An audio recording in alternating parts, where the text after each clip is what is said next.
Coming up on Market to Market, Donald Trump returns to the White House. The nominee for Secretary of Agriculture faces Senate confirmation, making the farm transition to the next generation in a new way. And commodity market analysis with Naomi Bloom next. What's next doesn't happen by chance.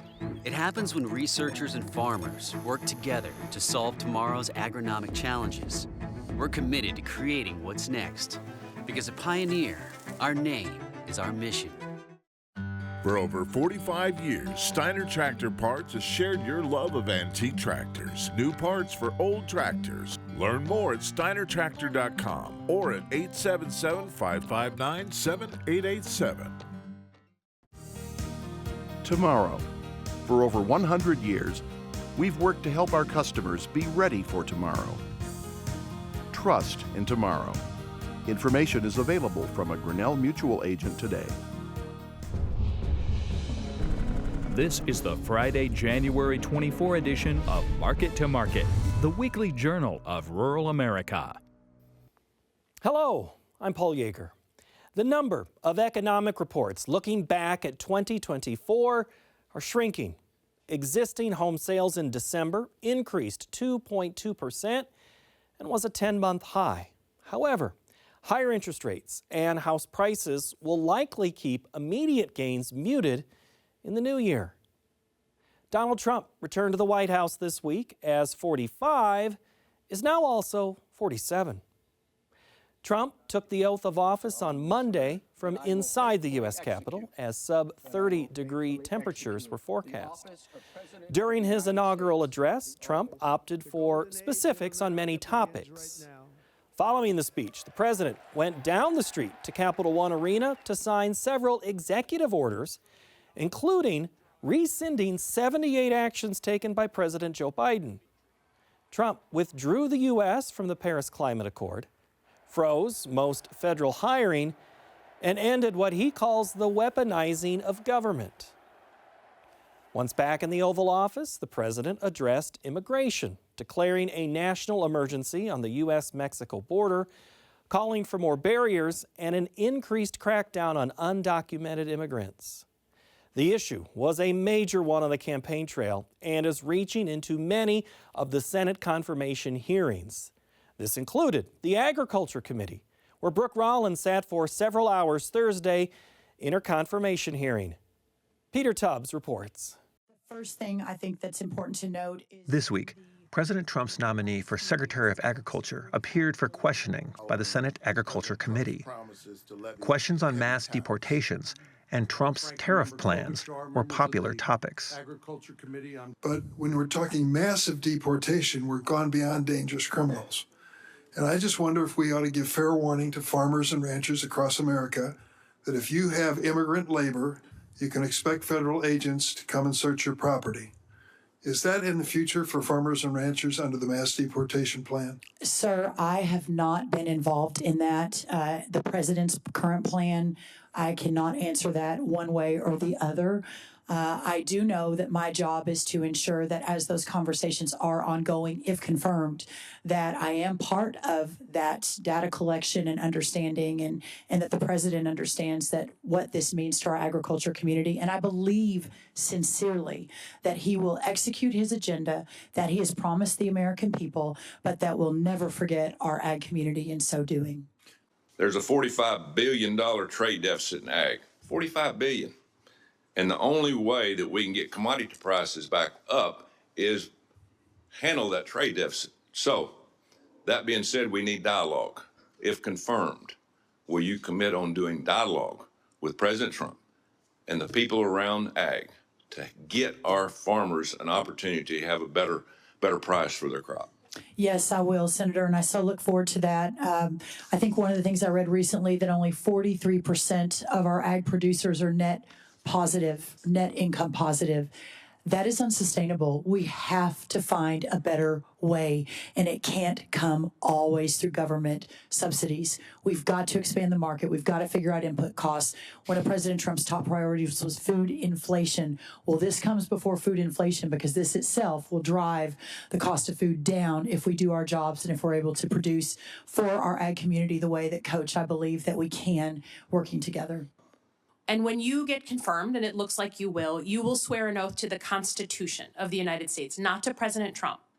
So can you say, I know you've said it, but for the Michiganders watching, that you will throw your body in front of the bus to make sure that any political talking point on tariffs that may sound good is actually truly tested against how it will impact our farmers like it was not last time around? Senator, I appreciate your passion. I share it.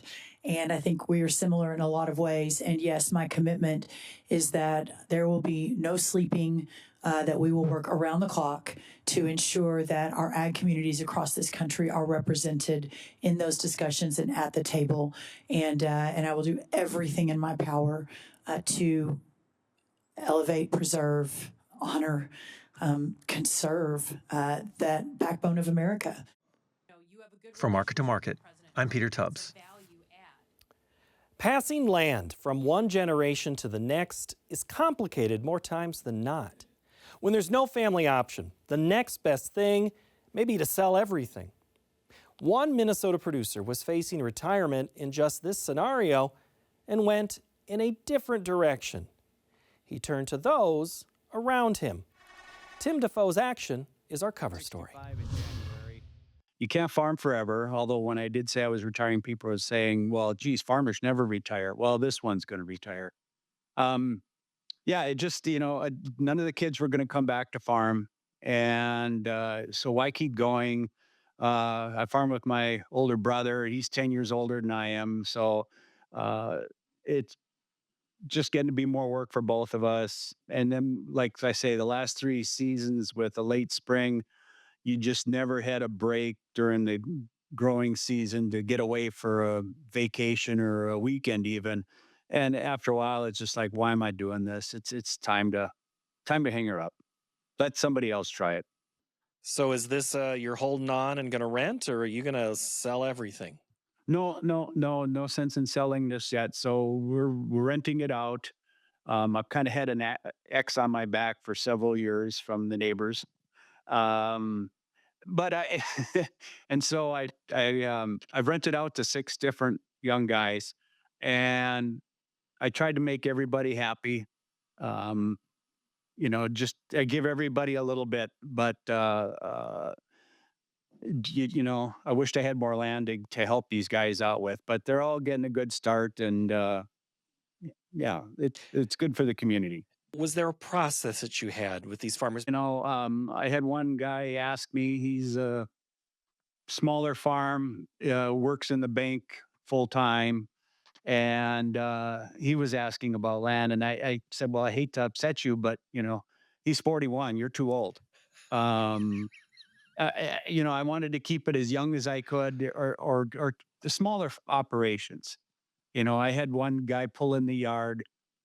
He's older than I am, and he was asking for his son. And I'm thinking, well, why isn't your son here? And, they lost a few hundred acres and they could really use some more. And I said, well, how many acres are you farming now? Well, 5,000. It's like, yeah, you're probably okay, But so the ones I've rented to, they're from small cattle herd. He's renting 60 acres for alfalfa to, I don't know if there's anybody. Yeah, the one, they might be at 2,000 acres would be the biggest, and he's the neighbor coming in to start with the other farmer. He's taking him under his wing. That's what I really wanted to do. If I could have like a turnkey a few years ago with someone, bring someone in and say, here, work with me for a few years. But it was hard to find somebody like that. And so the goal is always to do kind of what you did and find land, farmer, partner. Right. Yep. Somebody that wants to give a next generation a chance, someone that doesn't have land but has a passion for agriculture. But then that's tough hill to climb too, because it's so capital intensive. Unless that young person's got some a good banker behind them, it's tough to buy into an operation. But I was willing to see what we could do, but I just couldn't find anybody. Because I'm guessing, Tim, you could have, or you may have left some dollars on the table if you would have gone with a larger farmer who might have been able to pay more for rent, but you are taking it as an opportunity to get someone started. Was that part of your motivation as well? Yeah, yeah. I mean, yeah, I could have turned it over to one of the mega farms in the area and rented it out for top dollar and moved to Florida, but that's not us. That's not what my wife and I want to do. So, you look around in the churches or the school district, the stores, the storefronts downtown. Let's keep as many farmers as we can going. That's what I want to do. And we're at a good point in our financial situation that I can afford to leave a few dollars on the table.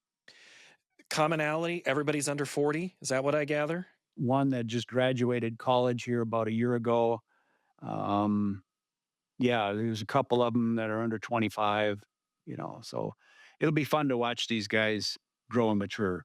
Absolutely. Did you put parameters on, checking in with you or running plans by you? Like when you said one cut into alfalfa, but were there any rules, I guess, that you put in on these guys? No, not really. I did offer everyone. So I've gone to, well, I'll call it no-till. Everybody's got a different definition of no-till. It depends on what area of the world you live in. But I've pretty much gone to minimum to no-till. And I told each one of them that, if you go to no-till, if you want to do that, I'll cut your rent by 10%. Because I'm protecting my asset. Like I told them, this is my asset. If I had an apartment building, I wouldn't want to rent to people with pets or smokers. And so I'm going to be protective of my land, and we're going to work together on that. So I've got two of them that are taking me up on that. And the part of the other thing is once you get started in no-till, it takes a few years before that land really starts to show the benefits of it. And I'm just getting to that point. So I told these guys, if you go ahead and work it up this fall and you decide 2 years down the road, well, you just lost 5 years of no-till. So let's try it now. And so they're going to do that. And I hope it works for them. It's a mind change. The full MTOM is available now. Next, the Market to Market Report. Tariff talk and less rain in South America provided plenty of volatility in the trade. For the week, the nearby wheat contract added a nickel and the March corn contract gained 2 cents. Argentina announced lower export duties on all grains, adding another element to the soy complex picture. The March soybean contract found 22 cents, while March meal improved 7.70 per ton. March cotton expanded 12 cents per hundredweight. Over in the dairy parlor, February Class 3 milk futures declined 82 cents. The livestock market was higher. February cattle added 803. March feeders put on 853. And February lean hog contract, well, that increased by $1.17. In the currency markets, U.S. dollar index subtracted 189 ticks. February crude oil cut 286 per barrel. COMEX gold expanded 35.30 per ounce. And the Goldman Sachs Commodity Index fell almost 6 points to settle at 571 even. Joining us now is regular market analyst Naomi Bloom. Hello. Hi. The dollar. That's the one thing that's really kind of stood out to many of us for weeks. Loses almost 200 ticks. We have a heavy frost, cold snap in the South and wheat country in the United States. How come we only put on a nickel? Yeah, the wheat market just continues to focus on the fund position staying short, and they just continue to be relentless about holding that short position. So to your point, you're right. They're ignoring the fact that the dollar was actually able to move a little bit lower this week. We didn't really see anything exciting in weekly export sales. The market is not really trading anything happening with the wheat crop in the southern plains. You know, it's not perfect there, so you would think that there would be a little something to entice it. U.S. wheat ending stocks are at comfortable levels, and we're seeing global ending stocks, of course, still tight. What the market decided to trade this week was that the Chinese wheat crop, is now estimated to be 3.5 million metric tons more than before. And China even was said to have started to export some of the wheat that they had previously imported because they were saying, no, we're okay. We have enough crop here, so we can pass some wheat off to the world. It almost feels like we're waiting to see also how President Trump works with Russia and Ukraine.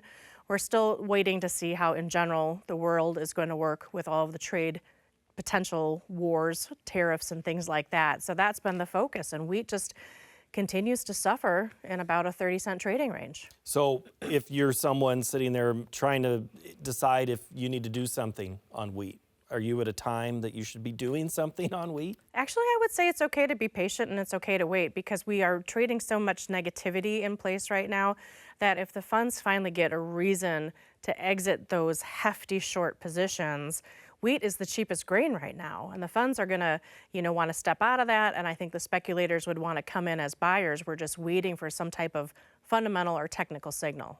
In the corn market, we've been on, I should say, a little bit of a streak higher, and then all of a sudden we've kind of backed off some of those highs. We've tested some resistance levels. Why? So ever since the January WASDE report, corn has had every single reason to rally.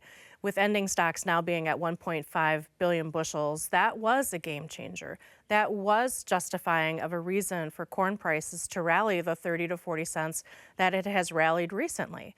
Now this week, the market is stuck. It's been stuck. For 3 different trade sessions, the May contract, the July contract, tested the $5 price area. It was able to climb above it for a little bit, but just couldn't stay above it. So $5 is definitely, for 3 days now, significant resistance. And the market is very well aware that really to go higher from here, we need to have no trade war drama. We need to have really bad weather happen in South America with the second crop production in Brazil. And we're going to need to have really good biofuel news come in the United States quickly. So if we don't get those things, I think we're going to see a price setback where the market takes about 20 cents off the price and we start to trade sideways until we know a little bit more about some of those upcoming fundamentals that are so important.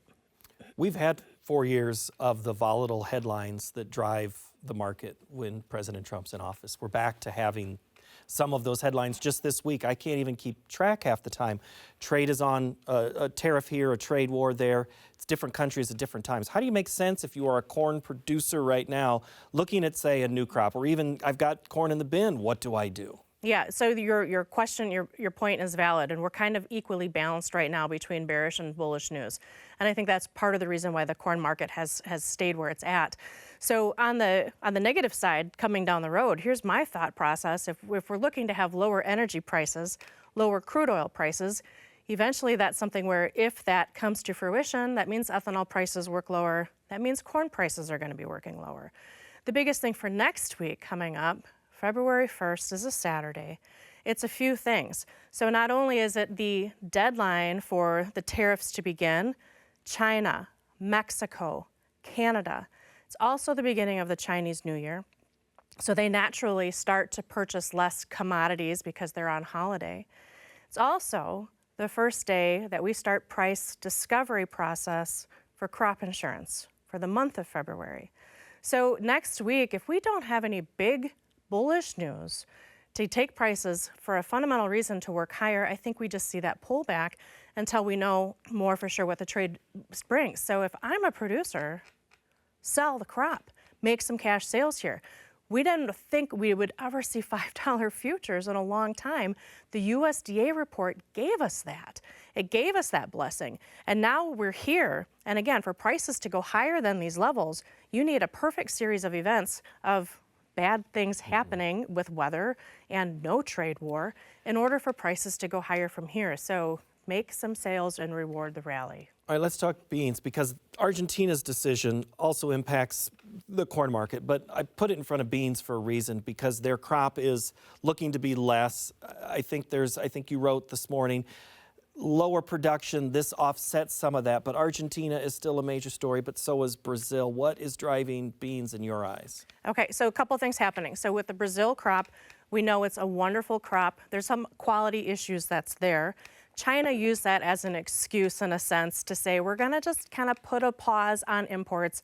But most of the industry feels that's because China is backlogged at the ports right now, and they just need to buy a little time to get the grain from the port inland. And then they'll be back in the marketplace. Plus, they're getting ready for their Chinese New Year. Plus, they're trying to get ready for the trade war. So the news out of Brazil is a record crop. No one is disputing that. And that's going to be taking away from American exports very soon. Now, in Argentina, we know that the crop is a little bit smaller, but because global carryout is record large, we can absorb a little bit of a smaller Argentina crop. What I thought was interesting today was that Argentina came out and said, we're going to do a reduction on our export taxes as a way to incentivize their farmers to get selling more grain out onto the marketplace. So that was a little bit of a shock to the market because we weren't expecting that. So if the Argentine farmers are going to be doing more exporting, that means that, darn it, the American farmer's going to lose a little bit of export business. So now you have two South American countries really trying to stay in the spotlight, trying to stay a golden shoulder to China to make sure that they are not forgotten about during this time of tribulation that might be coming on February 1st with the trade wars. So just like corn, soybeans traded up to some extreme resistance levels this week, the 200-day moving average, and it's the same story.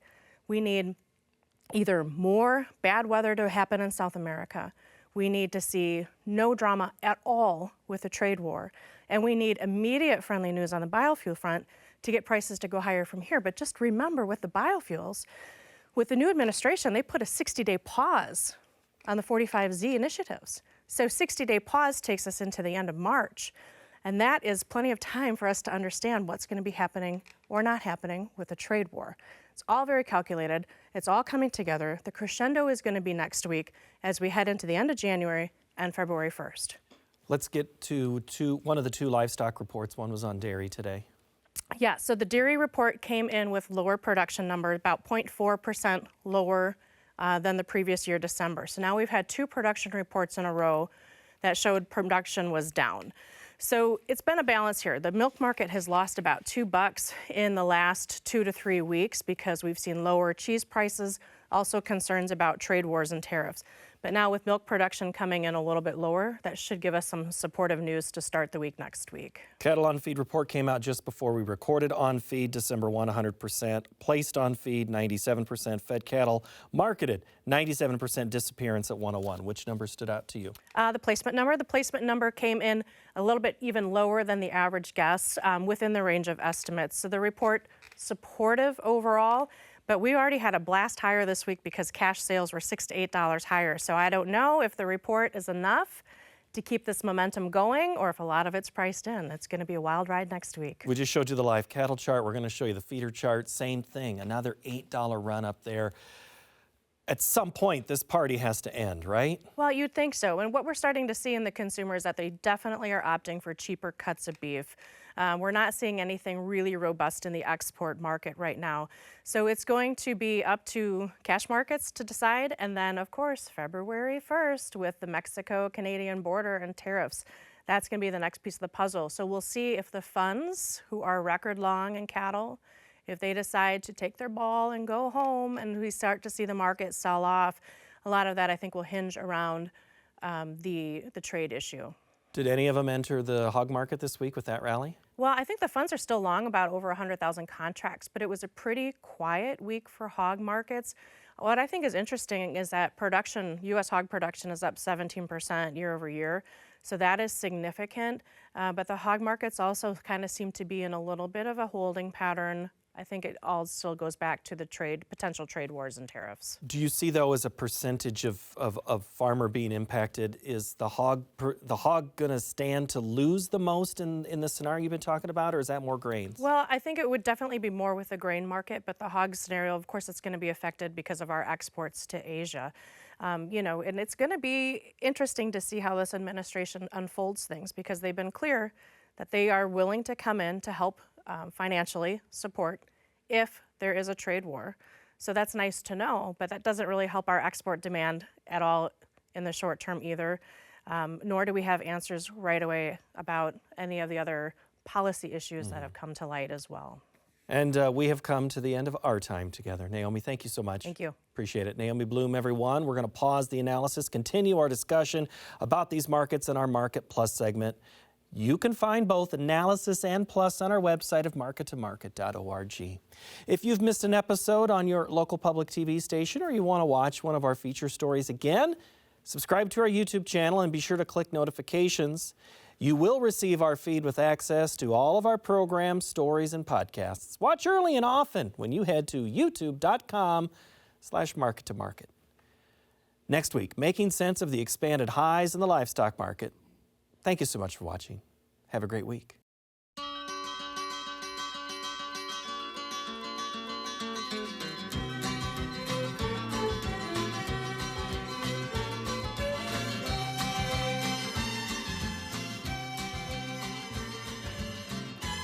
Market to Market is a production of Iowa PBS, which is solely responsible for its content.